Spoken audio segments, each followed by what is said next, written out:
नमस्कार. आज दासबोधातल्या श्रोतेस्तवनाकडे पण वळणार आहोत. खरं तर दासबोधाची जी सुरुवात झाली आहे, पहिल्याच दशकातल्या पहिल्याच समासाच्या पहिल्याच ओळीत समर्थानं श्रोत्यांची आठवण नक्कीच झाली आहे. श्रोते पुसती कोण ग्रंथ, काय बोलिले जेथ, श्रवण केल्याने काय प्राप्त, असं मुळे पहिल्याच ओळीत श्रोत्यांच्या मनात काय येईल हे समर्थांनी सांगितलं आहे. आणि खरोखर आपण श्रोते मंडळी अशीच असतो की आपण जे काही करायला सुरुवात करणार आहोत ते आपल्या फायद्याचं आहे का, तरच आपण त्या भानगडीत पडतो. आपल्या फायद्याचं नसेल, आपल्याला त्याच्यातून काही मिळणार नसेल, तर उगाच कोण त्या एवढ्या 200 समासांच्या नादी लागणार, असं साधारणपणे श्रोत्यांचा स्वभाव असतो. त्यामुळेच पहिल्याच समासामध्ये श्रोते पुसती कोण ग्रंथ, काय बोलिले जेथ, श्रवण केल्यानं काय प्राप्त, काय आम्ही हे सगळं एवढं श्रवण केलं तर आम्हाला मिळेल.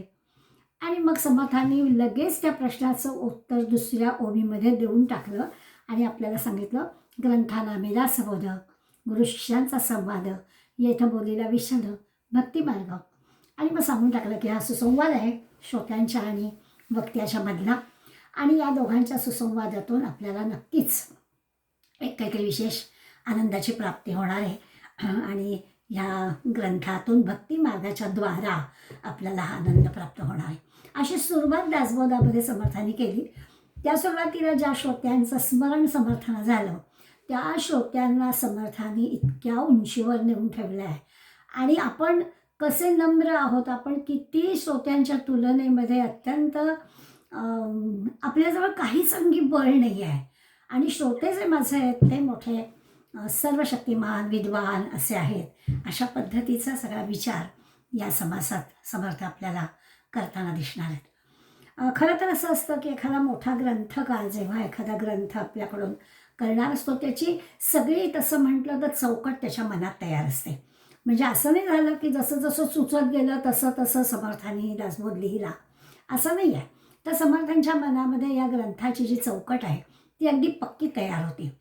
आणि समोर असणारे श्रोते जे आहेत त्या वेळेला असणारे असं नाही, जर यानंतर पुढे अनेक वर्षोनिवर्ष तुमच्या माझ्यासारखे श्रोते हा ग्रंथ वाचणार आहेत, या सगळ्यांच्या मनामधल्या सगळ्या शंकांना आपली उत्तरं मिळाली पाहिजेत, असा सगळा विचार साकल्य करून समर्थांनी हा ग्रंथ आपल्यासमोर ठेवलेला आहे. आणि म्हणून या अशा एखाद्या मोठ्या ग्रंथाचा जो ग्रंथकार असतो, त्या ग्रंथकारच्या मनामध्ये 4 प्रकारच्या भूमिका त्याच्या स्पष्ट असतात. पहिलं म्हणजे ह्या ग्रंथामध्ये काय सांगायचं आहे, तर तो विचार आपण करणारच आहोत. म्हणजे समर्थांनी केला तो आपण समजून घेणारच आहोत. ते आपण का सांगणार आहोत त्याचं कारण पण समर्थ सांगणार आहेत, कोणाला सांगणार आहोत आणि कसं सांगणार आहोत. म्हणजे भाषा कशी आहे, सरळ सोपं सगळ्यांना समजेल असं, अशा सगळा विचार हा दासबोधाचं लेखन करताना दासबोधाच्या संबंधी मनात त्यांच्या जी चौकट होती त्या संबंधी त्यांनी केलेलं होतं. काय सांगायचं आहे समर्थानं, तर खरं तर असं आहे ना की दिसायला तर आत्ता आपण ज्या 2 ओव्या म्हटल्या त्याचा आधार घेऊन म्हणायचं झालं तर समर्थांनी भक्तीचा मार्ग सांगितला असं होईल. पण खरं म्हणजे खरंच भक्तीचा मार्ग सांगितला का हो. या भक्तीच्या मार्गाने आपल्याला आनंद समाधान सगळं मिळणार आहे अशी खात्री ते देत आहेत. तो भक्तीचा मार्ग तुम्ही आम्ही अवलंबतो आहे का हो. इतकी अशी खरी खरी भावपूर्ण अशी श्रद्धा भगवंताबद्दलची आपल्या अंतःकरणात आहे का हो. या सगळ्या प्रश्नांची उत्तर अशी आपण मनाशी दिली तर त्याचं उत्तर काही मोठं असं समाधानकारक नाही आहे. आम्हाला आमच्या सगळ्या मनात येणाऱ्या शंका कुशंका सगळ्या अशा असतात आणि सगळ्या केवळ भक्तीच्या मार्गानं. आम्ही भाव भोळा असंच म्हणतो. भक्तीचा विचार जेव्हा आम्ही करतो तेव्हा भावभोळ्या भक्तीची ही एक तारी भावना.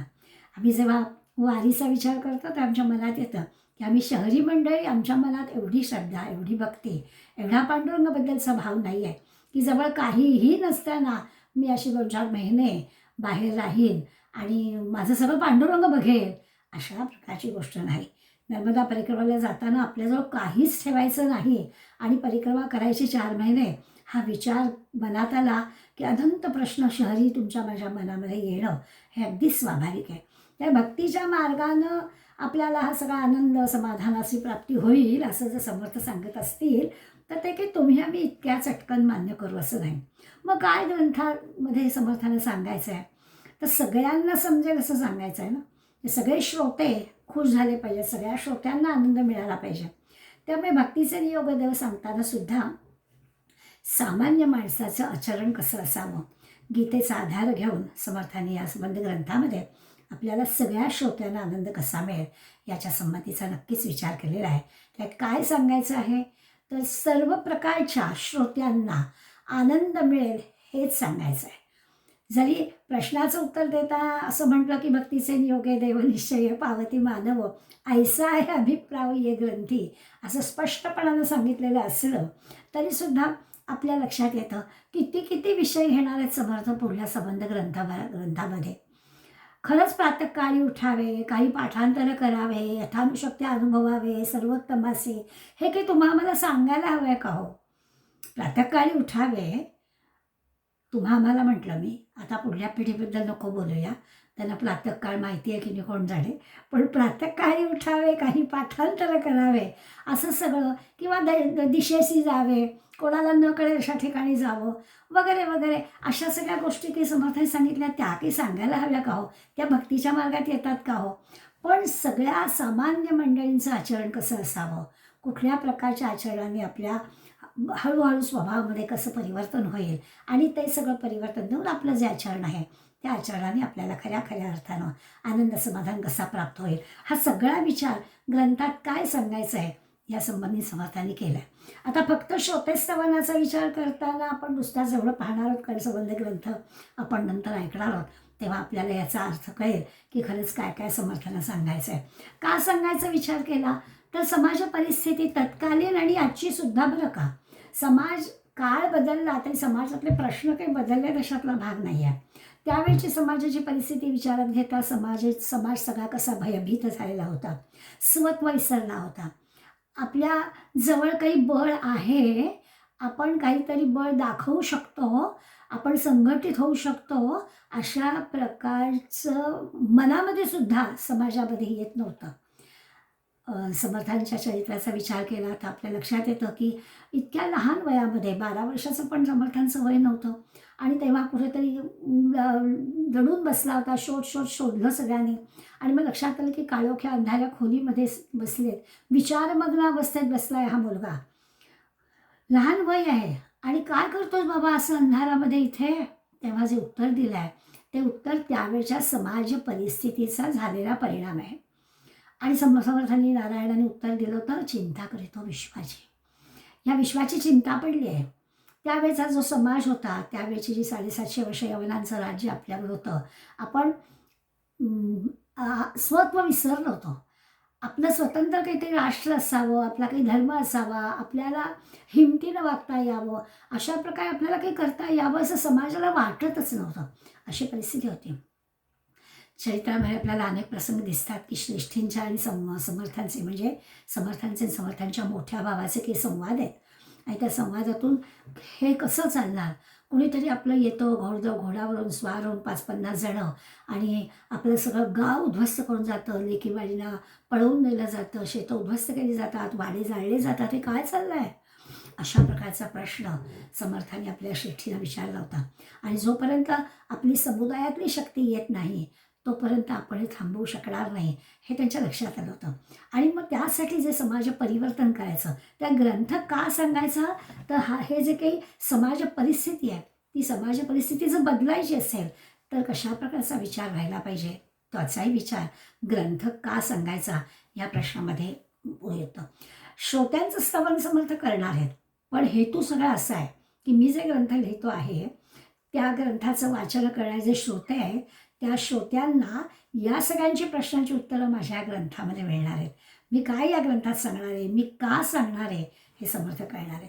दुसरं असं आहे की सामान्य माणसाला त्याचं जे काही अज्ञान असतं ते दूर व्हावं, ज्ञानप्राप्ती व्हावी, त्या ज्ञानानं आपल्यामध्ये काहीतरी बदल व्हावा, आपल्या जीवनामध्ये खऱ्या अर्थानं प्रगती व्हावी असं सामान्य प्रत्येकाला वाटतं. जसं आहोत तसंच राहायचं असं तरी म्हणजे आपली काहीतरी प्रगती व्हावी असं प्रत्येकाला वाटत असतं. हे खरं दासबोध सांगत असतानाचं दृश्य कारण आहे. प्रत्येकाला आपला काहीतरी छानपैकी आलेख असावा, रचा असावा, आपली प्रगती व्हावी असं वाटत असतं. दासबोध म्हणजे दासाला झालेला बोध हे तर आहेच. समर्थांना जो काही बोध झाला तो त्यांनी तुमच्या आमच्यापर्यंत आणला, ही तर गोष्ट खरीच आहे. पण समर्थांचे सद्गुरू आहेत श्रीराम, आणि त्यामुळे दासाला म्हणजे समर्थांना झालेला जो रामरायाकडून बोध आहे, जे की आत्मज्ञान समर्थांना रामरायाकडून झालेलं आहे, ते आत्मज्ञान तुम्हा आम्हा सगळ्यांना मिळावं, तुम्हा आम्हा सगळ्यांना समजावून सांगावं, हा सुद्धा दासाने केलेला बोध अशा अर्थाने सुद्धा ते आपल्याला सांगता येतं. काय सांगायचं, का सांगायचं, हे सगळ्या योजना समर्थांच्या मनामध्ये तयार आहेत. बरं, कुणाला सांगायचं, तर आपण आता पाहणार आहोत की असं नाही आहे की समर्थांचे 1200-1400 मठ होते, तरुण मुलं त्यांनी संघटित केली होती, सगळे जे त्यांच्या मठामध्ये मुलं होती त्यांच्यापुरताच हा ग्रंथ आहे, असं नाही आहे. तर श्रोते सगळ्या प्रकारचे असतात. आपण आता त्या समासामध्ये पाहणार आहोत किती प्रकारचे श्रोते असतात, आणि सगळे समर्थ म्हणताय की हे सगळे जे श्रोते आहेत अत्यंत विवेकी आहेत, विचारी आहेत, विद्वान आहेत, आणि अशा विद्वान असणाऱ्या श्रोत्यांसमोर मी हा ग्रंथ सांगणार आहे. त्याबरोबर श्रोते माझे शिष्य पण आहेत, भक्त पण आहेत, अशांना पण मी सांगणार आहे. त्या सगळ्या प्रकारची जी मंडळी आपल्याकडे आहेत त्या सगळ्यांना ह्याच्यातून निश्चितपणानं काहीतरी मिळणार, हे साठी कोणाला सांगायचं, तर असा सुद्धा विचार केला आहे. विशेष करून सगळ्या श्रोत्यांचं फार मोठं कौतुक केलं आहे की हे सगळे श्रोते, मी काही नवीन सांगणार नाही आहे, किंवा मी जे काही सांगणार आहे ते सगळं श्रोत्यांना माहितीच आहे, आणि तरी देखील हे श्रोते माझ्यावर एवढं प्रेम करणार आहेत की मी काय सांगतो आहे ते सगळं ते जणू काही नव्यानंच ऐकतो आहे, अशा आविर्भावानं ऐकणार पण आहेत. असं खूप छान श्रोत्यांचं वर्णन माऊलींसारखं आपल्याला इथे या समासात पण वाचायला मिळणार आहे. असं सगळं कसं सांगायचं, कोणाला सांगायचं याच्यामध्ये आहे. आता कसं सांगायचं याच्यामध्ये आणखीन पण आहे की त्यांची एक विषय मांडण्याची पद्धती आहे समर्थांची. कुठला विषय ग्रंथात नाही असं नाहीच आहे, त्यामुळे विषय मांडण्याची जी पद्धती आहे, आपल्याकडे असं असतं ना की साधारणपणानं आपण एखाद्याला व्यवहार ज्ञान कळत नाही असं पटकन आपण म्हणतो, आणि आपल्याला आवडत नाही. कोणाकडे गेलं तर आपण काहीतरी नेतो, आणि कोणी काही दिलं हे घेतलं नाही, खरं म्हणजे की ते देणं घेणं फार मोठं काही असतं अशातला भाग नाही, पण व्यवहार असतो, काहीतरी करावं लागतं असं आपण त्याला म्हणतो. आणि हे व्यवहार ज्ञान ज्याला कळत नाही त्याच्यातलं आपण म्हणतो, म्हणजे आपल्याला आवडत नाही, हे व्यवहार ज्ञान नाही, हे जणू काही इन्सल्टिंग आहे. पण एखाद्याला म्हटलं आम्हाला ना त्या अध्यात्मातलं काही कळत नाही, तर काहीच कुणाला वाटत नाही. अध्यात्म कळत नाही असं सहजपणानं आपण कबूल करतो, व्यवहार ज्ञान कळत नाही हे आपण मान्य करायला तयार होत नाही. आणि यावरून आपल्याला कळेल की आधीच्या सगळ्या संतांशी आपल्याला तुलना नाही करायची आहे, पण समर्थांनी दासबोध लिहिण्याच्या अगोदर जे अनेक ग्रंथ झाले, म्हणजे ज्ञानेश्वरी आहे, नाथांचं भागवत आहे, अनेक ग्रंथ झाले, ह्या सगळ्या ग्रंथ असूनसुद्धा दासबोध लिहिला गेला. तर याचं कारण काय, तर याच्यामधल्या लक्षात आपल्याला असेल की प्रपंच आणि परमार्थ, किंवा आत्ता म्हटलं तसं व्यवहार ज्ञान आणि आत्मज्ञान, हे काही विरोध नाही आहे. प्रपंच करणाऱ्या माणसालाच उत्तम परमार्थ करता येतो असं समर्थ आपल्याला सांगणार आहेत.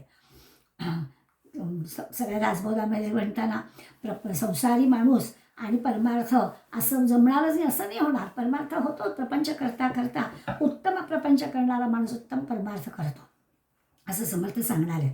आणि व्यवहार ज्ञानामध्ये व्यवहार आणि आत्मज्ञान यांचा काही विरोध नाही आहे.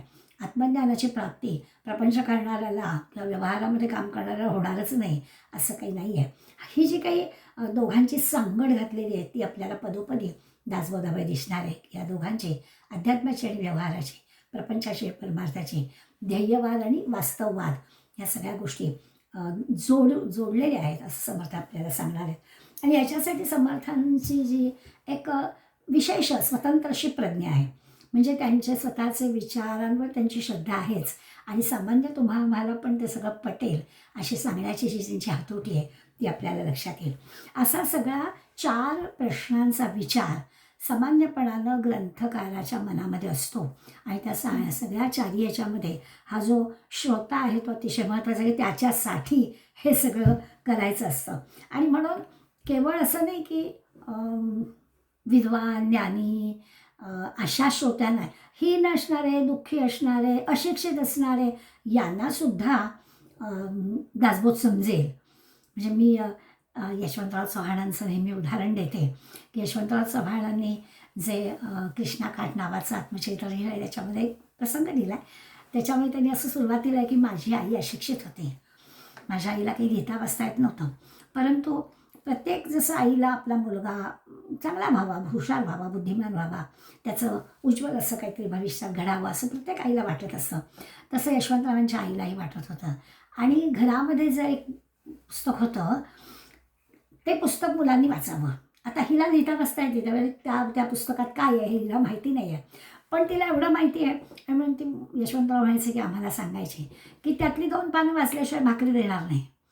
मुद्दा काय, तर अशा प्रकारच्या हे काहीतरी वाचलं तर ते वाचलेलं ऐकायला येत आहे आणि ते जे ऐकायला येत आहे ते चांगलं आहे असं सगळं तिला कळत होतं.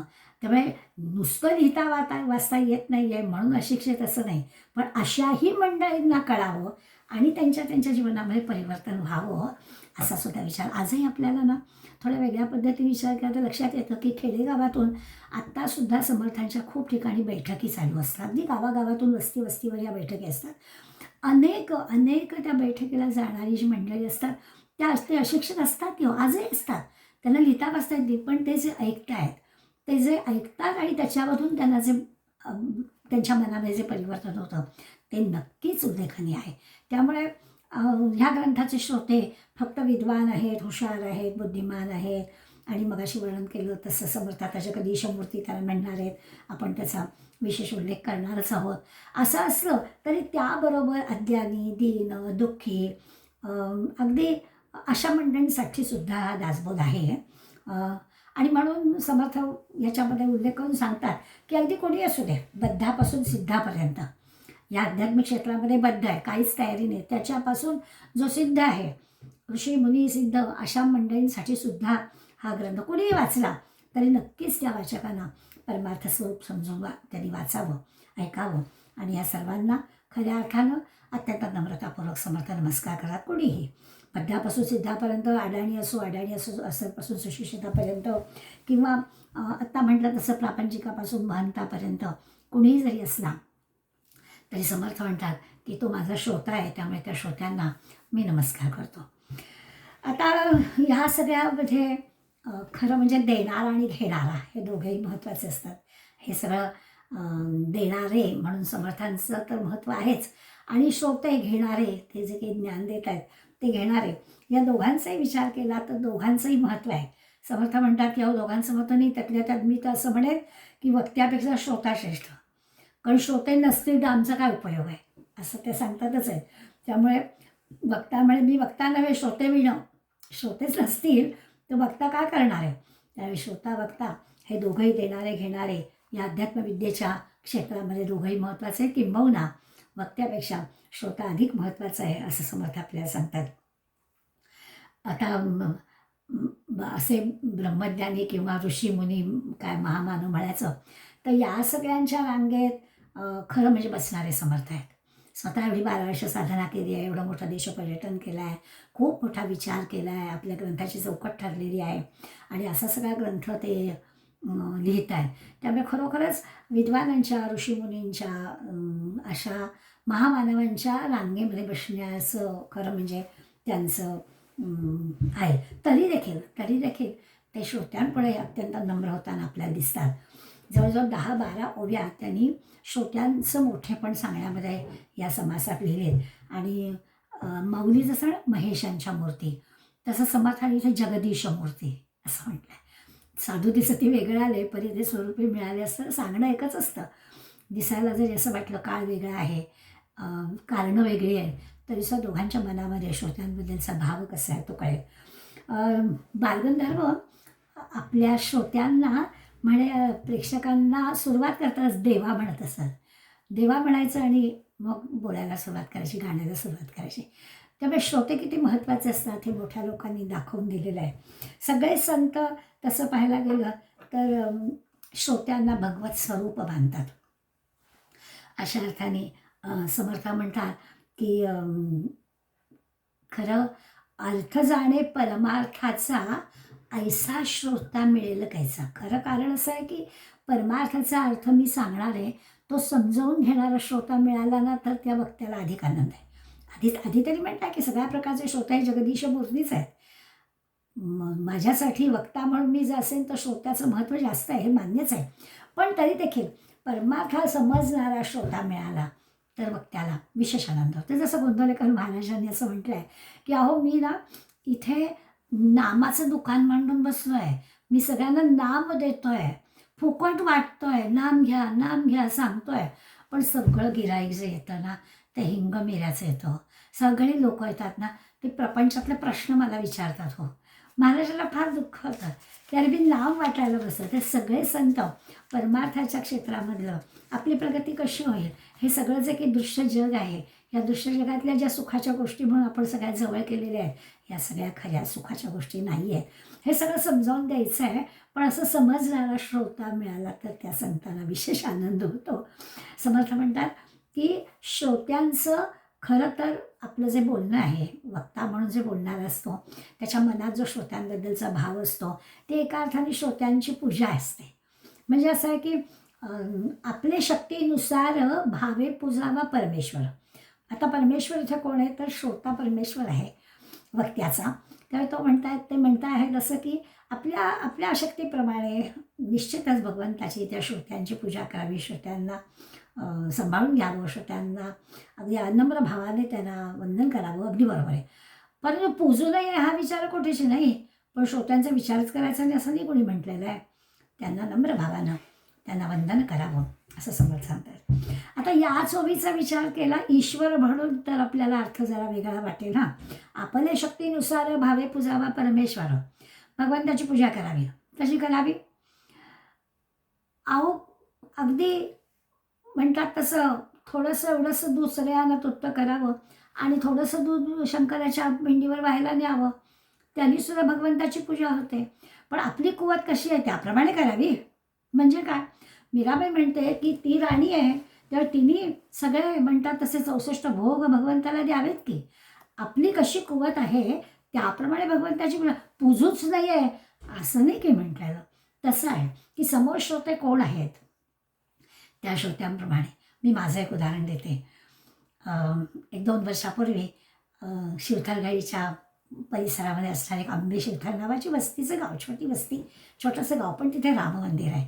आणि घडलं असं की शिवथरगड इतकी पायी जाण्याच्या अंतरात असूनसुद्धा घळीमध्ये होणाऱ्या कार्यक्रमाला तिथल्या बायका काही येत नाहीत, अशी एक तक्रार आमच्या इथे शिवथरगडीतल्या काही मंडळींनी. काय आहे तुम्हाला इतकं, तुमच्याजवळ गंगा वाहते आणि तुम्ही मंडळी येत नाही, असं त्या बाया बापड्यांना कोणी म्हणालं. आणि त्या डोक्यावरनं पदर, बिचाऱ्या गावात राहणाऱ्या आणि असं कोण त्या म्हणाल्या, त्यांच्यात कुजबूज झालेल्या.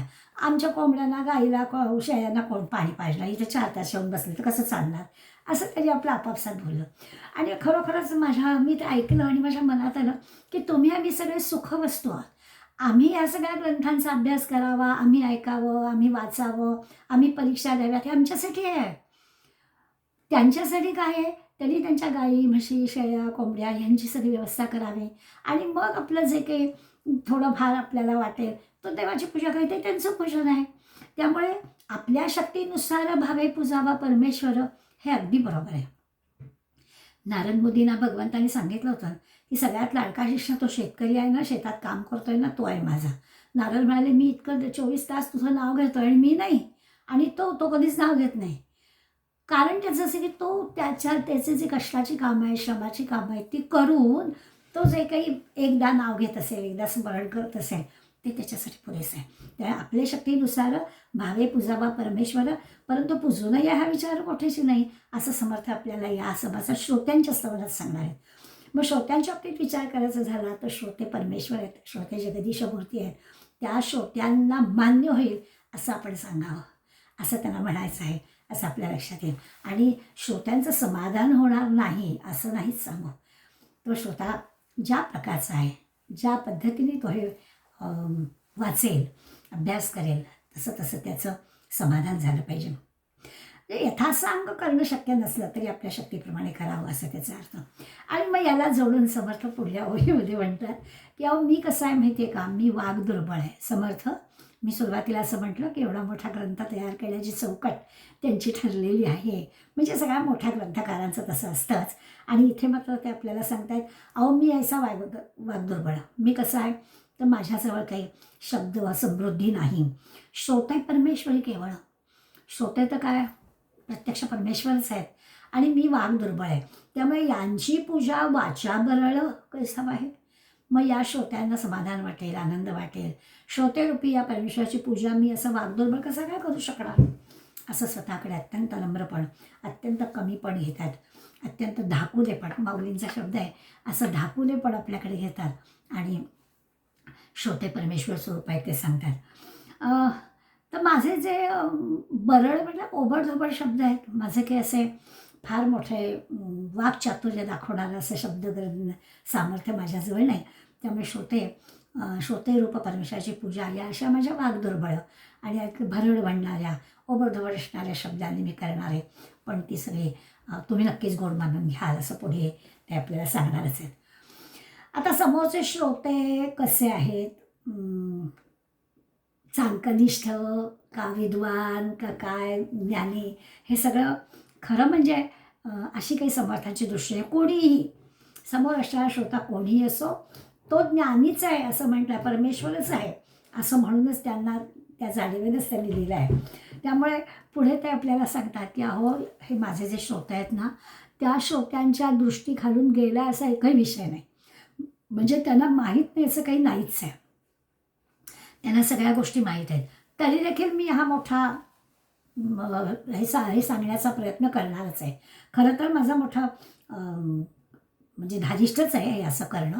कारण जी गोष्ट माहितीच आहे, आपलं असं पुष्कळदा होतं, आपण काहीतरी विशेष म्हणून कोणाला तरी सांगायला जावं आणि समोरच्या माहिती आहे की आपलं अगदीच सांगणाऱ्या माणसाचं फारच मोठा विरस होतो. म्हणजे कधी कधी मला तर असं वाटतं की आपल्याजवळ थोडंसं ना अशी पण एक गोष्ट, एक गुण असायला हवा की समोरचा माणूस समजा पुन्हा तरी सांगत असला ना तरी आपण शांतपणे ऐकून घ्यावं.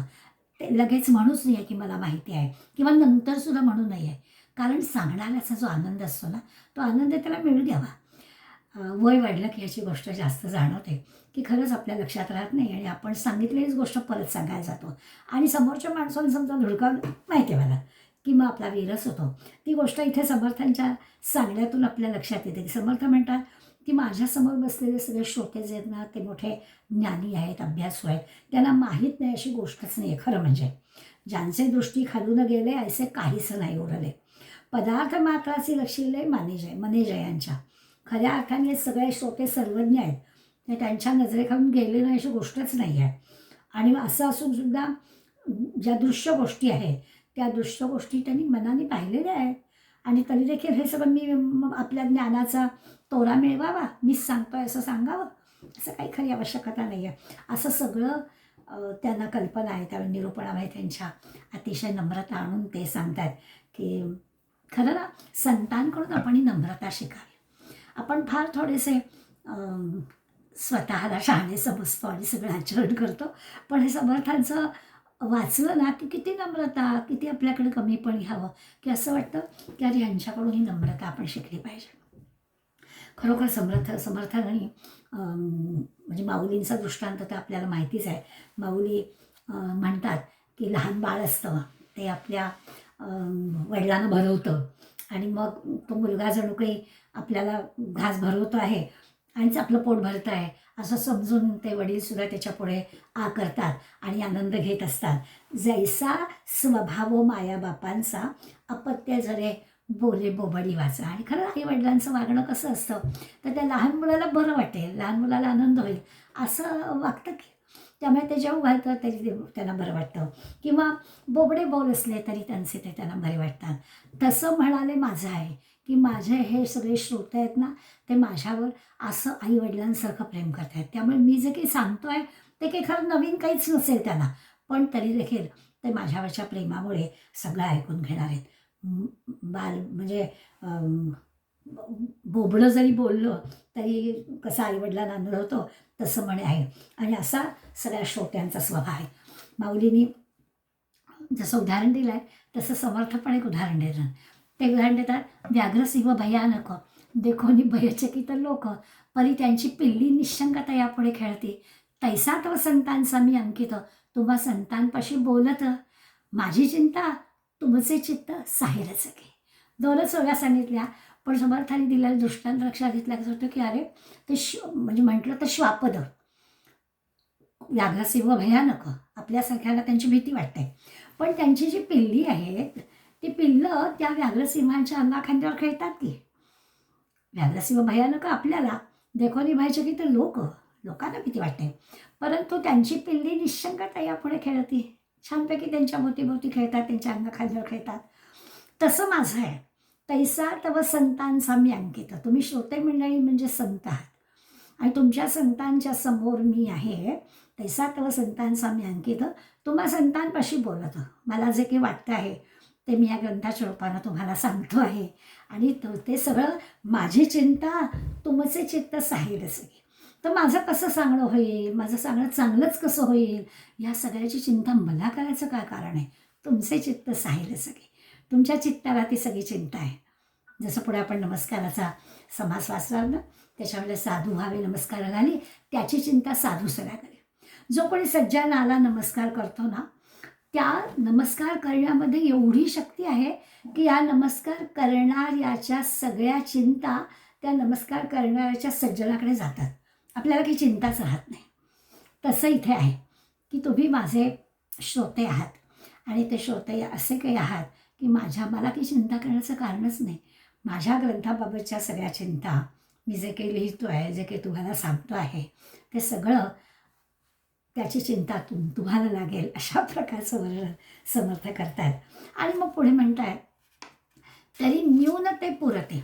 बरं समजा हे सगळं करण्यामध्ये काही न्यूनता राहिली, काही माझं राहूनच गेलं सांगायचं, तर तुम्हीच ते पुरं करायचं आहे. तुम्ही परमेश्वर, तुम्ही जगदीश मूर्ती, तुम्ही माता पिता. त्यामुळे माझ्यात समजा काही राहिलं तर ते माझं न्यून आहे, ते तुम्ही पूर्ण करायचं आहे. माऊली जसं म्हटलं आहे, तरी न्यूनते पुरते अधिकते सरते करून घ्यावे तुम ते विनवत असे.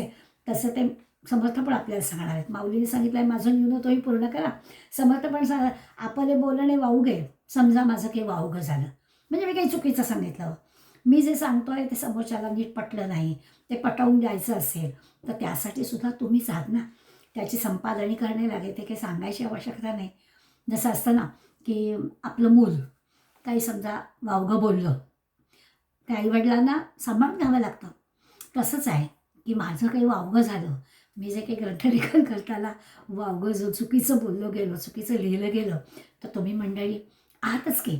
आणि तुम्ही त्याची, मला काही त्याचं काही संपादनी करायची गरज नाही आहे. तुम्ही ते सगळं सांभाळून नक्कीच घ्या. काही सांगणे न लगे न्यूनते पूर्ण करावे. म्हणजे हे आईवडिलांना सांगावंच लागत नाही. ते मुलाची जे काही कमतरता आहे ती आपोआपच दूर करतात. तसं माझ्याजवळ जे काही वावगं आहे, माझी जी काही कमतरता आहे, न्यून आहे, ते सगळं तुम्ही नक्कीच पूर्ण कराल असं ते सांगतात. म्हणजे सांभाळून घ्या असं सुद्धा सांगायची आवश्यकता नाही. असं सगळं आहे. एका अर्थाने असं आहे की मी अत्यंत सामान्य वक्ता आहे असं समर्थांना म्हणायचं आहे. की माझं काय आहे तर मी अत्यंत सामान्य वक्ता आहे आणि सामान्य वक्ता असल्यामुळे तुम्हीच मोठे आहात. श्रोते उदाहरणतक आहेत आणि त्यामुळे ते आपलं सगळं बोलणं गोड मानून घेणार आहे, त्याची त्यांना खात्री आहे. सगळी जबाबदारी समर्थाने श्रोत्यांवर टाकून दिलेत. विद्वान, अभ्यासू असे सगळे श्रोते आहेत. आणि खरंच अनेकांची, म्हणजे समोरच्या श्रोत्यांनी अनेक विद्वानांची भाषणं यापूर्वी ऐकली असतील, अनेक ग्रंथ यापूर्वी अभ्यासले असतील.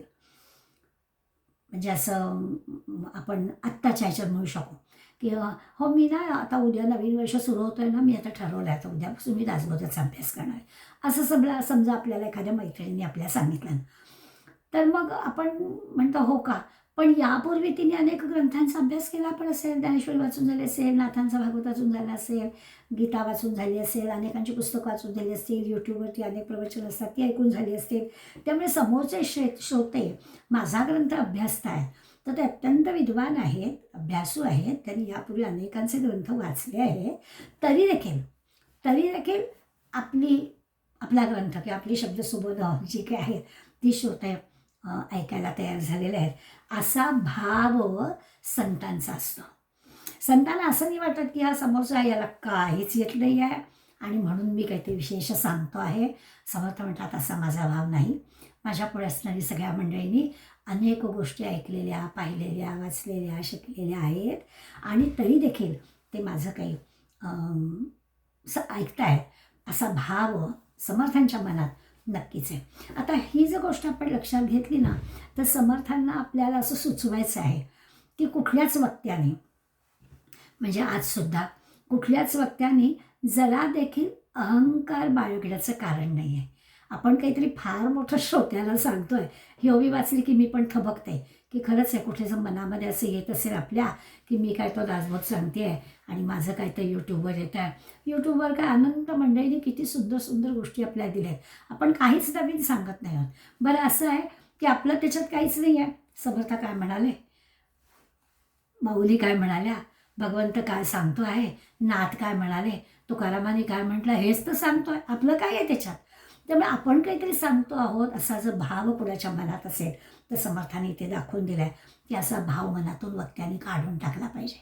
पण श्रोते जे आहेत त्या श्रोत्यांना सगळं माहिती आहे, श्रोत्याने सगळ्याचा अभ्यास केलेला आहे. वक्त्याने आपण काहीतरी नवीन सांगतोय असा अहंकार किंचितचा सुद्धा मनात धरण्याची आवश्यकता नाही. हे एक जर लक्षात घेतलं ना, तर आत्ताचे जे हेवे दावे असतात ना, मी मोठा का तो मोठा, हे सगळे संपून जातील की हा भाव मनात ठेवून प्रत्येकाने करायचं. मी काही वेगळंच स्वांत सुखाय मी काहीतरी अभ्यास करतोय आणि मी काहीतरी सांगतोय, ते तुम्ही गोड म्हणून घेताय, अशा भूमिकेतून समर्थ म्हणतात वक्त्याने श्रोत्याने सांगावं. अशा प्रकारचा छान साधारणपणे 23 ओव्यांमधला 23 ओव्यांमध्ये हा विचार समर्थांनी सांगितला. इतका छोटा समास असून समर्थांनी पहिल्या 10 ओव्यांमध्ये किती थोर थोर श्रोते याचा एक मोठा अधिकार सांगितला आहे की या थोर श्रोत्यांचा अधिकार कसा असतो. तसं असतं की जरी श्रोता वक्त्यांचा संवाद असला आणि श्रोत्यांच्या आणि वक्त्याच्या संवादामध्ये माध्यम शब्दांचं आहे, अगदी बरोबर आहे, तरी देखील श्रोत्यांच्या मनावर ठसवण्याची ही जी काही त्या वक्त्याजवळ असणारी शक्ती आहे तिचा विचार आपल्याला करायलाच हवा. बरं असं आहे की भक्तीचा मार्ग जरी म्हटलं तरी देखील आत्मज्ञानाचा विचार समर्थाचा बंद ग्रंथामध्ये करणारच आहे. 2 गोष्टी असतात की वक्ता स्वतः आत्मज्ञानी असायला हवा, तसा वक्ता जर आत्मज्ञानी असेल तर मग श्रोते प्रत्यक्ष आत्मज्ञानी असलेले किंवा नसलेले कसंही असले तरी निदान मुमुक्षू अशा कॅटेगरीतले तरी स्वाभाविकच असतात. अगदी त्यांनी म्हणताना म्हटलं की बद्धापासून सिद्धापर्यंत कोणीही जरी श्रोता असला तरी, पण बद्ध येण्याच्यासाठी काही प्रयत्न करावे लागतात ना. बद्ध येणारच नाही इकडे काही ऐकायला. आणि त्यामुळे ज्याला कोणाला मोक्षाची इच्छा आहे, ज्याला कोणाला हे अध्यात्म काय आहे हे समजून घ्यावं असं वाटत असेल, त्यापासून जर विचार केला तर असे आत्मज्ञानाबद्दलची उत्सुकता असणारे, मोक्षाची इच्छा असणारे, त्याविषयी काहीतरी समजावं अशा प्रकारची लालसा असणारी मंडळी जी आहेत ते जे श्रोते आहेत त्या श्रोत्यांमध्ये सुद्धा म्हणजे आत्मज्ञान कदाचित नाही अजून, पण काय हे आत्मज्ञान म्हणजे नेमकं काय हे समजावं यासाठी विचार करणारी जी मंडळी आहेत. मग त्याच्यामध्ये केवळ जिज्ञासा असलेली मंडळी असतील किंवा तुमच्या आमच्यासारखी प्रापंचिक मंडळी असतील की आमचं सगळं बरं चाललं आहे, 24 तासामध्ये ते 23.5 तास, पावणे 24 तास आम्ही आमच्या प्रापंचिक कामं करतो, पण एक 10-15 मिनटं आम्ही काहीतरी ऐकावं असं आम्हाला वाटतं, अशी मंडळी सुद्धा असतील. पण या सगळ्यांचा विचार समर्थ म्हणतात मी श्रोते यांच्यामध्ये करणार आहे. समर्थ स्वतः आत्मज्ञानी असलेले संत आहेत. प्रत्यक्ष भगवंताची रामरायाची कृपा त्यांच्यावर आहे. प्रत्यक्ष रामरायाचं दर्शन त्यांना झालेलं आहे. आणि असं असणारे समर्थ सांगतायत की आत्मज्ञानी नसलेले 3 प्रकारचे जे श्रोते आहेत, म्हणजे ज्यांना ईश्वर दर्शनाची काही साधना करतायत किंवा जे की आत्ता म्हटलं तसं जिज्ञासाजन आहे किंवा तुमच्या आमच्यासारखे प्रापंचिक आहेत, या सगळ्यांपैकी कुठलाही जरी श्रोता समोर असला तरी देखील वक्त्याच्या भूमिकेशी समरस होतो. वक्ता काय सांगतोय ती भूमिका त्याला कळते. आणि मग असं जर जमलं म्हणजे श्रोत्यांचं वक्त्यांचं हे जर नातं जमलं तर मग आपल्याला कळलं की वक्त्याला काय म्हणायचं आहे ना ते त्या श्रोत्याला कळतं. नाहीतर समर्थांनी शब्द वापरलाय, नाहीतर भरड वाचन. दासबोध वाचताना समर्थ नेमकं काय सांगतायत हे जर आम्हाला कळलं तर आपल्याला त्याचा स्वाभाविकच एक विशेष समाधान मिळतं. वक्त्याला काय सांगायचं आहे ते आपल्याला कळतं. पण दोघांच्या मधल्या आता हे जर का असं संतुलन जमलं नाही, समरसता आली नाही, तर मात्र मग सांगणाऱ्याला आणि ऐकणाऱ्याला दोघांनाही तो आनंद मिळत नाही. समर्थ म्हणतात नाही, माझ्या बाबतीत असं होणार नाही. माझे श्रोते असे आहेत की कुठल्याही प्रकारचा असला, जिज्ञासू असू दे, आत्मज्ञानी असू दे, नसू दे, साधना करणारा असू दे, प्रापंचिक असू दे, या सगळ्यांना खरं म्हणजे ऐकण्यातला आनंद मिळेल. आणि मग आपल्याला तर अनुभव आहेच, कधीही दासबोध हातात न घेतलेल्या मंडळींना सुद्धा जर का आपण म्हटलं की तुम्हाला माहिती आहे दासबोध, किंवा ते म्हणणं नाही हो आम्ही कधी वाचला नाही आहे, मग आपण म्हटलं की अरे नाही हां, मग ती मूर्खाची लक्षणं सांगितली की मग आपल्याला हां हां हां बरोबर आहे, समर्थांनी बारकाईने वर्णन केलं आहे बरं का, आम्हाला माहिती आहे. इतकंच कशाला, मूर्ख काय, आम्ही तर मूर्ख म्हणवून घ्यायला तयार नाही होत, पण समर्थांच्या लक्षात आलं की कोणी माणूस स्वतःला मूर्ख म्हणून घ्यायला तयार होणार नाही. म्हणून मग त्यांनी म्हटलं पण आता मूर्ख, शिकले सवरलेले त्याला देखील मूर्खपणाला वागणारी मंडळी असतात. तर अशा मंडळींचं काय करावं. असे जरी असले किंवा अरसिकेषु कवित्व निवेदनम, की काही रसच नाही, इंटरेस्टच नाही, अशी जरी मंडळी असली तरी समर्थ म्हणतात नाही, त्यांनी जर ठरवलं तर त्यांना सुद्धा आनंद मिळेल असं होईल. कालिदासाने असं म्हटलं होतं की भगवंता माझ्यावर एवढी कृपा कर, अरसिकेषु कवित्व निवेदनम मालिक मालिक मालिक, मला अरसिक असलेल्या माणसाला काहीतरी कवित्वातला आनंद सांगायला लागावा असं माझ्यावर आणू नको. तसंही समर्थाने म्हटले. समर्थ म्हणतात कुठल्याही प्रकारचे श्रोते माझ्यासमोर असू देत, त्याला आनंद मिळाल्याशिवाय राहणार नाही. दुसरं असं आहे की समर्थांची जी की हे साधना, देशपर्यटन, ही जी काही त्यांची निरीक्षण शक्ती, हा सगळ्याचा विचार केला तर हा जो वक्ता आहे, म्हणजे समर्थाचे वक्ता आहे, त्यांना हे बरोबर माहिती आहे की श्रोत्याला नेमकं कशा पद्धतीने सांगावं. म्हणजे ज्याला आपण आपल्या भाषेमध्ये कथनशैली म्हणतो, ती कथनशैली कशी ठेवली तर समोरच्या श्रोत्याला त्याचं आकर्षण वाटेल, हे बरोबर समर्थांना माहिती आहे. त्या पद्धतीने समर्थाने एखादा म्हणजे श्रोता या सगळ्यामध्ये सहजपणानं रमेल अशा पद्धतीच्या कथनाने समर्थाने सांगितलं आहे, म्हणून त्या श्रोत्याचं पण कौतुक त्यांनी केलं आहे. दुसरं सांगण्यामध्ये जसं कथनशैली म्हटलं तसं सांगण्यामध्ये एक जिवंतपण असतं, म्हणजे त्याच्यावर श्रोत्याच्या मनावर चांगला परिणाम होतो. तसं आपल्याला दिसतं की भले असू दे, पण संबंध तिसरा दशक वाचताना आपल्याला असं वाटतं की अरे हे काय एवढ्या प्रकारच्या दुःखांचं वर्णन समर्थ करतात. मग असं लक्षात येतं की हो, भोवताली पाहिलं तर असं आहे, इतक्या प्रकारच्या गोष्टी प्रत्येकाच्या जीवनात, सगळ्या प्रत्येकाच्या नको येऊ देत, पण भोवतालच्या लोकांना आपल्याला ते दिसतात. आणि असं करणारे मानवी देह मिळालेला आहे म्हणून आत्मज्ञानापर्यंत पण पोहोचू शकतात, असा सगळा विचार या 200 समासात उलगडून समर्थ आपल्याला दाखवतात. आणि त्यामुळे विचारी श्रोते, ह्या सगळ्या श्रोत्यांच्या मनावर या सगळ्याचा चांगला परिणाम झालेला आपल्याला दिसतो. श्रोता ज्ञानी नसेल तर मग ज्ञानी पुरुषाच्या तोंडून जे काही भगवत प्रेम किंवा आत्मदर्शन वगैरे वगैरे किंवा ध्यानधारणा किंवा माया, विवेक, वैराग्य, अशा सगळ्या गोष्टी ज्या त्याला ऐकायला मिळतात, तर त्याविषयी पण त्याला उत्सुकता वाटायला लागते. आपलं सुद्धा असं होतं ना की दासबोध म्हटलं की मग लोक ते मायाब्रह्म आम्हाला काही कळत नाही, पण मग असं लक्षात येतं की अरे मायाब्रह्म म्हणजे काही वेगळं नाही आहे. विवेक वैराग्य, काय आमच्या सुनीलदादांनी 2 शब्दांचा अर्थ इतका सोप्पा करून सांगितला. विवेक वैराग्य म्हटलं की आम्हाला असं वाटतं हे काय आमच्या ह्याच्यातलं विवेक म्हणजे काय, वैराग्य म्हणजे काय करायचं आहे.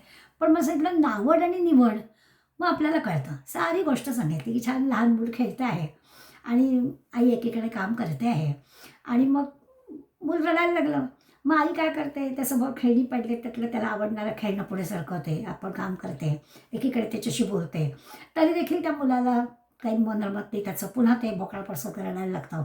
मग आई आणखीनच्या शोकेसमधलं काहीतरी किल्लीचं खेळणं काढते, आणि मग ते काहीतरी नाचाबिचायला लागलं, ते बावलं की मग ते पोरगं थांबेल असं आईला वाटतं, म्हणून आई आणखीन खेळणं पुढे टाकते. तरी देखील थोड्या वेळाने पुन्हा ते मूल भोकाळ पसरतं. मग मात्र आई हात धुते, पुसते आणि त्या बाळाला घेतेच, आणि मग ते राहायचं थांबतं. हा साधा घराघरात घडणारा प्रसंग. पण समर्थ आपल्याला विवेक आणि सुनीलदादा आपल्याला विवेक आणि वैराग्य हे शब्द या छोट्याशा प्रसंगातून सांगतात. ते म्हणाले ते मूल जे आहे ना, ते विवेक करतं, हे सभोवताली आहे यातलं मला काय हवं आहे, तर मला फक्त आई हवे, आणि वैराग्य म्हणजे हे मला काही नको, हे वैराग्य, हे मला काही नको अशी जी निवड करणं, आणि नावड, हे निवड आणि नावड हे 2 शब्द आपल्याला चांगले कळतात. की हे नावड आहे, हा खेळ नको, हा खेळ नको, हा खेळ नको, मला काय हवं आहे, मला आई हवी आहे. हे नावड म्हणजे वैराग्य, आणि निवड करणं हे याच्यातली ते म्हणजे विवेक करणं. अशा विवेक आणि वैराग्याचे मग असं सांगितल्या गेल्यामुळे, समर्थांनी अशा पद्धतीनं सांगितल्या गेल्यामुळे स्वाभाविकच सगळ्या प्रकारच्या श्रोत्यांना समर्थ समाधान मिळवून देतात असं होतं. दुसरं असं आहे की श्रोत्यांच्या मनातला संशय संपतो.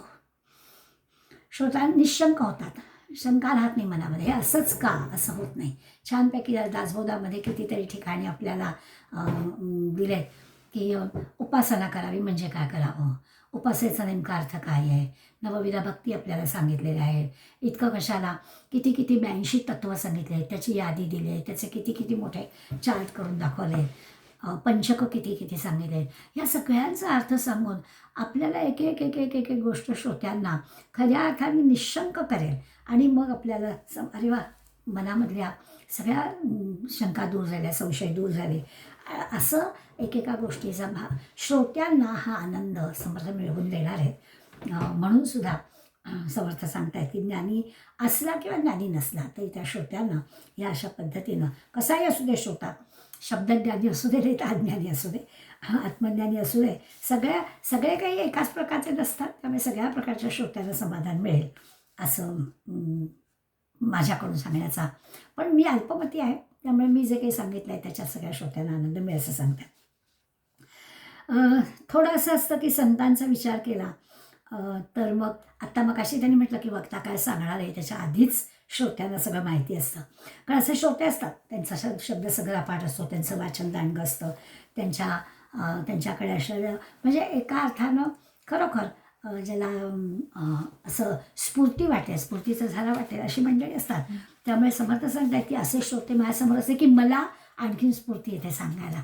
आणि त्यामुळे अशा श्रोत्यांपासून विद्वान श्रोत्यांपर्यंत सगळ्या बहुगुण संपन्न असणाऱ्या ब्रह्मज्ञानी ऋषींपर्यंत सगळ्या श्रोत्यांना खऱ्या अर्थानं मी वंदन करतो आहे.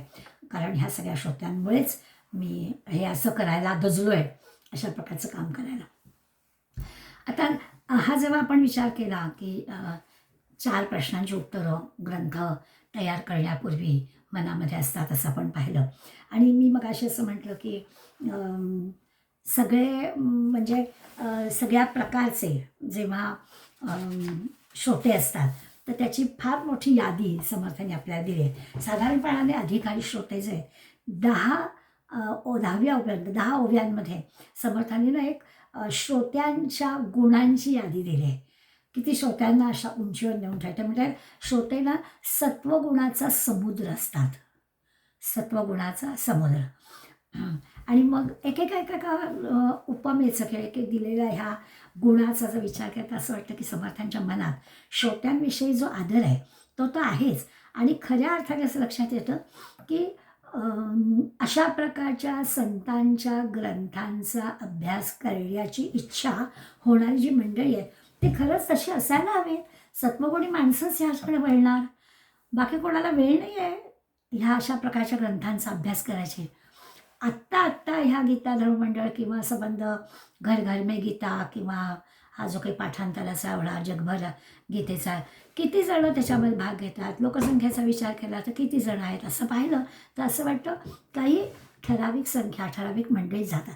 म्हणजे सत्वगुणाचा समुद्र असं जेव्हा आपण श्रोत्यांबद्दल समर्थ म्हणतात असं म्हणतो तेव्हा असं म्हणतं की फक्त सत्वगुणी माणसंच इकडे वळतात का, तर खरं म्हणजे हो तसंच आहे. सात्विक गुण असणाऱ्या मंडळींना संतांच्या वाङ्मयाचा अभ्यास करावासा वाटतो. पुढे समर्थ म्हणतात ही मंडळी विलक्षण बुद्धिवान असतात, शब्दरत्नांची खाण त्यांच्याजवळ असते. श्रोत्यांजवळ शब्दरत्नांची खाण, शब्दांचा अपार भांडार असतं असं ते म्हणतात. हा जो वक्ता आहे, वक्ता जे काही सांगतो त्याच्यात रस घेणारे ते असतात.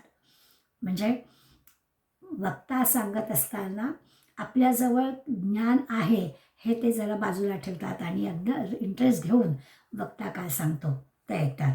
कोणी श्रोते स्वतःच खरं म्हणजे उत्तम वक्ते असतात.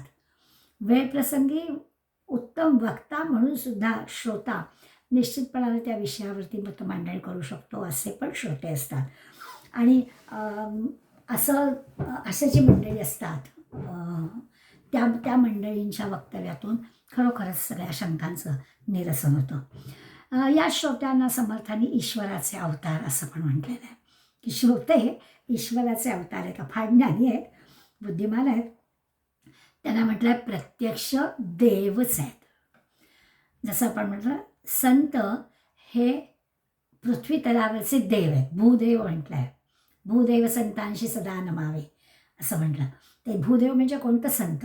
या पृथ्वीवर तुमच्या आमच्या सगळ्या या प्रचंड संख्येमध्ये जे संत आहेत ते भूदेव आहेत, या भूमीवरचे, या मृत्यू लोकातले देव आहेत. तसं ते म्हणतात की हे जे श्रोते आहेत माझे हे प्रत्यक्ष देवच आहेत, मूर्तिमंत शांती असणारे असे श्रोते आहेत. असे श्रोते जिथे असतात तिथे सभा शोभूनच दिसते. सगळे श्रोते जर असे असतील, इंटरेस्ट घेणारे, विद्वान, वक्ते, हुशार, बुद्धिमान, तर अशा वक्त्यांची, अशा श्रोत्यांची जिथे आलेली आहेत मंडळी, ती म्हणजे एक छान विद्वत सभाच आहे असं म्हणायला हवं. दुसरं असतं की श्रोते वेदार्थ जाणणारे असतात. आणि असे जे वेदार्थ जाणणारे आहेत त्यांच्या स्वाभाविकच जिभेवर सरस्वती असते हो. ते जे बोलतात, मग फक्त आध्यात्मिक क्षेत्रातलं असं नाही, तर जे साहित्य, काव्य, नाटक, विनोद, जे काही कथा, कुठल्याही साहित्य प्रकाराचा विचार केला तरी असे सहज विद्वत्ता प्रचूर असणारी मंडळी सहजपणानं आपलं मत चांगल्या उत्तम शब्दामध्ये व्यक्त करतात. बृहस्पतीच म्हटलं आहे समर्थांनी त्याला. जसं म्हणतात की सूर्याची जशी किरणं असतात, म्हणजे सूर्याची शक्ती आणि ती किरणांच्या द्वारा आपल्यापर्यंत येते, तसं म्हणे असतं की हे जेव्हा श्रोते असतात त्या श्रोत्यांच्या पासून जी स्फूर्ती येते ती ह्या किरणांसारखी जणू काही असते. सदैव अशी स्फूर्ती, त्या स्फूर्तीतून शक्ती आम्हाला मिळत असते, असं या श्रोत्यांचं वर्णन स्मरण करतात. क्षणभर असं वाटावं की समर्थ स्वतःला इतकं कमी कमी लेखता येते, समोरचे श्रोतेच एवढे उंचीवर नेत आहेत, आणि मग आपण ज्या समर्थांना समर्थ म्हणतो. म्हणजे आता बऱ्याच ठिकाणी आपल्याला नेहमी वाचायला मिळतं, समर्थ शब्द वापरतात तेव्हा ते रामाला उद्देशून वापरतात, की समर्थांचा जो समर्थ आहे तो राम आहे, आणि आपण सगळं समर्थ म्हणतो त्या रामदासांना समर्थ म्हणतो. तर आता इथे आपल्या लक्षात येईल की हे जे सगळं समर्थ श्रोत्यांना समर्थ म्हणजे रामराय माझा श्रोता आहे जणू काही असा विचार ते करतात. त्यामुळे ही अशी सगळी ह्या श्रोत्यांच्याकडून मला स्फूर्ती मिळते, म्हणून ते श्रोते कसे विद्वत्ता प्रचूर किंवा वेदांतला जाणणारे आहेत, अतिशय ज्ञानी आहेत. आणखीन एक श्रोत्यांसाठी समर्थाने शब्द वापरला की ते अग्नीसारखे पवित्र आहेत. आता अग्नीसारखे पवित्र आहेत किंवा कुठल्याही प्रकारचा अभिमान त्यांच्याजवळ नाही आहे, अभिमान रहित असणारे श्रोते आहेत. आणखी कसं म्हणलं त्रिकाल ज्ञानी आहेत, म्हणजे फक्त वर्तमान काळाचा विचार नाही आहे, भविष्याचा विचार केला, भूतकाळाचा विचार केला, त्रिकाल ज्ञानी असणारे आमचे सगळे श्रोते आहेत. समर्थकात जे जे काही आठवते ते असं पूर्वीचे ठावे असे असूनही मी दासबोध का बरं सांगितलं असेल.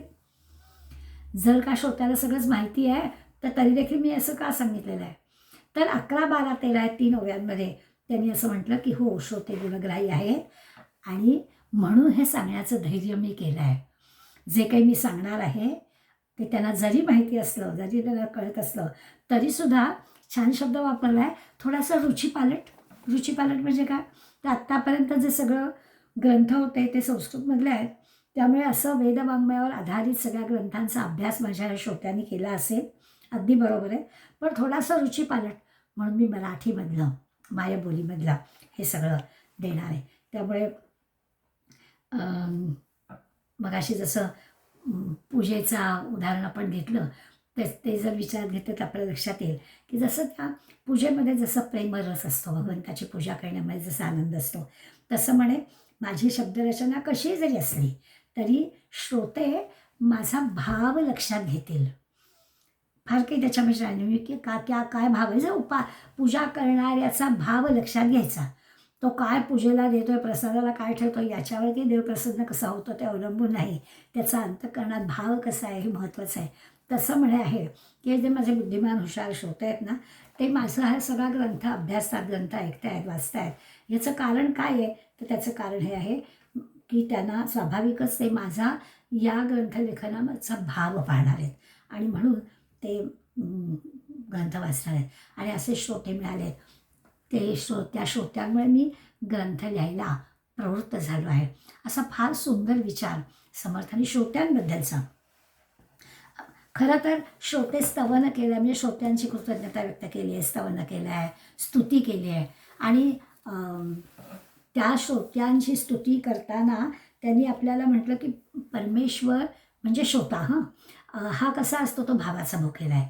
आणि भावाचा भुकेला असल्यामुळे भगवंत जसा भक्ताच्या भक्तीला बोलतो, तसा हा श्रोता माझ्या वक्तव्याला जणू काही बोलतोय आणि म्हणून तो माझं सगळं ऐकतोय. अशी फार मोठी भाव व्यक्त करून श्रोत्यांचं कौतुक समर्थांनी आपल्या याच्यामध्ये केलेलं आहे. आता शेवटच्या ओळीमध्ये समर्थ सांगतायत की हा सगळा माझ्या मनातला हेतू आहे. माझा आशय जाणून जीवे, आता उचित ते करावे. हे मी आत्तापर्यंत तुम्हाला 22 ओळ्यांमधनं माझ्या मनातलं सांगितलं की मी ग्रंथ कुणाला सांगावा, का सांगावा, काय सांगावं. त्याच्यामध्ये तुम्ही श्रोते कसे आहात, तुमच्याबद्दल माझ्या मनात किती आदर आहे आणि तुम्ही किती मला सांभाळून घेत आहात, तुम्हीच किती मोठे आहात, हे सगळं सगळं सगळं मी तुम्हाला सांगितलं. आणि हे सगळं सांगताना तरी देखील मी हा ग्रंथ लिहिण्यासाठी हिंमत दाखवलेली आहे. त्यामुळे माझ्या मनातला हेतू तुम्ही ओळखा. माझा आशय जाणोनी जीवे, मी जे काही सांगितलं ह्याच्यातून या ग्रंथामागचा माझा जो काही हेतू आहे तो तुम्ही ओळखा आणि उचित ते करा, योग्य असेल ते करा. मग योग्य असेल ते करा. पुढे कथेचे अवधानावे म्हणे दासानुदास. खरं उचित काय करावं ही तर सुरुवात आहे. अजून नेमकं मला जे ग्रंथात सांगायचं आहे ते पुढे सांगायला सुरुवात पण झालेली नाही आहे. पण तुमची जबाबदारी आहे, श्रोत्यांची जबाबदारी आहे. आपण लक्षात घेऊया की आजसुद्धा आपल्याला एखाद्या चांगल्या कार्यक्रमाला श्रोते येतील का नाही अशी शंका येते. आम्ही शहरात राहतो, एखाद्या संस्थेचं आपण काम करत असलो आणि एखादा आपल्याला मोठा वक्ता त्या संस्थेमध्ये बोलवायचा असला तर आपल्या पहिल्या बैठकीत चर्चा होते की लोकांनी येण्यासाठी काय करायला हवं. लोकांना हा कार्यक्रम कळला पाहिजे. शहरामध्ये एकाच दिवशी अनेक कार्यक्रम असतात, मग आपल्या कार्यक्रमाला कोणी येईल की नाही. त्यामुळे आपली जबाबदारी कशी ती ह्या शेवटच्या वेळेला आपल्या लक्षात येईल की उचित ते करावे असं म्हटलं आहे. जे जे योग्य मी तुम्हा श्रोत्यांना तुम्ही कसे आहात ते सांगितलं आहे आणि हे सगळ्यांना कळावं. या ग्रंथातून मी जे काही सांगणार आहे ते तुम्हाला कळलं आहे आणि ते योग्य आहे तुम्हाला वाटत असेल तर तुम्ही ते इतरांपर्यंत पोचवायचं आहे. हा नेहमी आपल्याला आलेला अनुभव असतो. आपण ठाण्यात राहतो, ठाण्यामध्ये सहयोगला, गडकरीला मोठे मोठे कार्यक्रम चांगले वक्ते आलेले असतात, पण त्या वक्त्यांच्या कार्यक्रमाला लोक येतील की नाही असा एक मनामध्ये संशय असतो. कारण सामान्य लोकांपर्यंत अशा चांगल्या कार्यक्रमाबद्दलचा चांगलेपणा हा पोचला पाहिजे ना. ते काम कोणाचं आहे, ते तुमचं आहे. आणि म्हणून मी तुम्हाला सांगतोय की तुम्ही जगदीश मूर्ती आहात, महेशाच्या मूर्ती आहात, तुम्ही परमेश्वर आहात. तुम्ही उचित ते करावे, पुढे कथेचे अवधान द्यावे. पुढे हा सगळा ग्रंथ जो मी सांगणार आहे तिथे तुम्ही अवधान म्हणजे लक्ष द्यावं. असं दासानुदास असणारे रामरायाचे शिष्य, दासांचे अनुदास असं हे समर्थ मोठी विनंती आपल्याला करताना दिसतात. असा हा श्रोत्यांचं स्तवन करणारा समास आहे. आपण आत्तापर्यंत गणेशाचं, शारदाचं, सद्गुरूचं, संतांचं आणि आज स्वाभाविक श्रोत्यांचं स्तवन केलं. याच्याच लाईनीमध्ये समर्थांच्या या सगळ्या सांगण्यांमध्ये प्रतिभा महत्त्वाची आहे, काव्यस्फूर्ती महत्त्वाची आहे आणि त्याच्यासाठी लागणारी जी प्रतिभाशक्ती म्हणजे कवित्व शक्ती जी आहे त्या कवींचं सुद्धा स्तवन समर्थ करणार आहेत. त्या ईश्वरच आहे, कवी म्हणजे ईश्वरच. त्या कवींचं स्तवन करणं, ती प्रतिभाशक्ती देणाऱ्या सरस्वतीचं स्तवन समर्थाने केलंच आहे. आणि हे कविरूपी जे ईश्वर आहेत त्या कवींचं स्तवन पण समर्थ करतील. पुढल्या वेळेला आपण कवींच्या स्तवनाचा अभ्यास करूया. आज इथेच थांबूया. धन्यवाद.